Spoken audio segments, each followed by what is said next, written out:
We're going to take a little time and discuss the digital caliper and how it can be useful in identifying your joint pins and also in writing up an order for a shaft.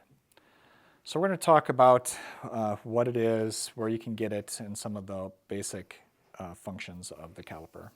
Here's a type of digital caliper that we use pretty much exclusively in the shop.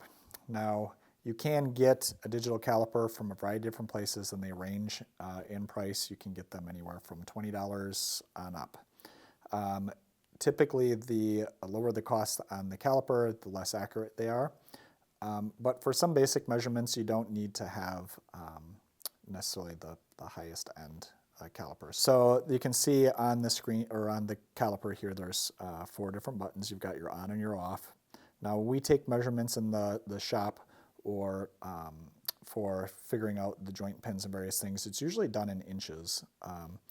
There's a button up here where you can set it from inches to millimeters. So I'm going to switch it to millimeters.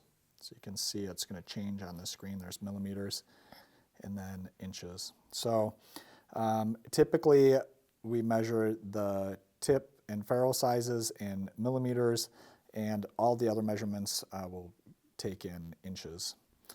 This 0 or absolute, that's if this is positioned open. If I hit 0, it will set the counter back to 0. And now if I change it, you can see it's going into negative sizes or into positive sizes. When I use the caliper, usually when I start, I always close my jaws of the caliper, and I'll 0 that out to make sure that I'm at 0. Now this little origin button is where I'm starting. I set my starting point. So when I first powered the caliper on, when it was new, I set my origin. And also if I wanted to reset it, I can establish my 0 again just by pressing the 0. We can, I'm going to measure a couple things here. So we can measure the diameter of the joint pin. So I closed my jaws. I made sure it's at 0. I'm going to just come across. I'm going to use the center of the jaws. I'm going to make sure that this is nice and square to the pin. If this is at an angle, if I exaggerate this and I measure this at an angle, I won't get a very accurate reading. So you want to make sure it's nice and square. And also how hard you push on this thumb screw here, or this thumb wheel. You can also change your diameter. So if I push really hard on here, you can see and I'm pushing pretty firm, I just made it read quite a bit smaller. So I'm going to close this out at 0, and I'm going to come across here. I'm going to measure across this pin. So you can see it measures 369 thousandths. Now, that can be really helpful in trying to identify the diameter or the style of joint pin that you have.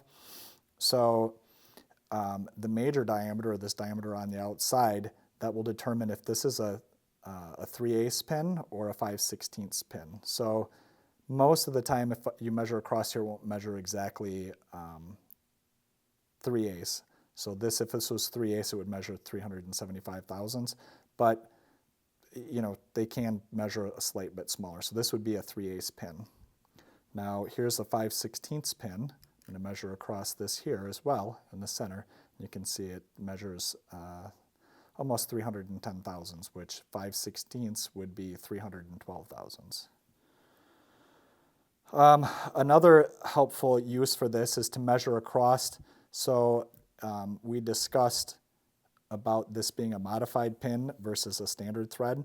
So you can measure across the flats of the thread using the tip of the caliper. You can see how it's ground so that you can reach into the threads. So I can measure across that flat, and that measures 309 thousandths. So that's also sometimes very helpful in identifying the type of joint pin. Now, this bottom piece that comes out, you can use that to measure heights or lengths. Like in this piloted joint, I can use that to, if I ever needed to, I could measure the bottom of that pilot. So that pilot measures just a little over 1/4 of an inch, so 259 thousandths. You can also use it sometimes to measure the insert. So I can use that same idea and measure the height of that insert. So that's 190 thousandths. You can use the back parts of the jaws to also like measure, like if you want to get inside an area and measure the width of something, you can use the jaws like that. So it's a very good, helpful tool. Now, bear in mind the accuracy of a digital caliper can also be affected by the user.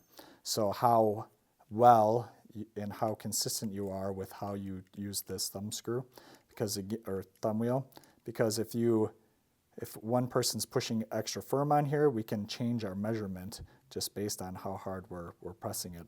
Also, the angle, again, where you hold it. So a digital caliper is a pretty accurate tool.